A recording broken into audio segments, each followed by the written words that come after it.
অনেক মা ছেলের প্রশ্ন করে, আমি তোরে এত কষ্ট করে লালন পালন করলাম, আর বিয়ে করার পরে বউ তোর আপন হয়ে গেল? এরকম একটা কমন প্রশ্ন আছে না নাই? এক চালাক ছেলে মারে উত্তর দিছে, মা তুমি মা ডাক শোনার জন্য জীবনে কি কষ্টটাই না করছো। আমারে তুমি 10 মাস 10 দিন পেটে ধারণ করছো, এত বড় বস্তা, খাইতে পারতো না, টয়লেটে যেতে পারতো না, খালি বমি করতো, ওষুধ খাইতা।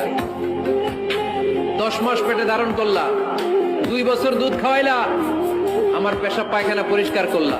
এরপর 2 বছর বয়সে 3 বছর বয়সে আমার মুখে বোল ফুটলো, তখন আমি তোমারে ডাকতে শুরু করলাম, মা মা।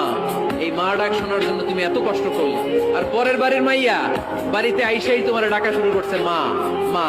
তো যেই লোক তোমারে মা ডাকে তারে আমি ভালোবাসবো না কেন মা? ঠিক কিনা? আমার মুখের মা ডাক শোনার জন্য তুমি এত কষ্ট করলা, কি কষ্ট। আর পরের বাড়ির চিনি না জানি না এক মেয়ে এসেই তোমার ডাকা শুরু করছে মা মা। তো যে আমার মারে মা ডাকে তার স্থান তো আমার হৃদয়ে।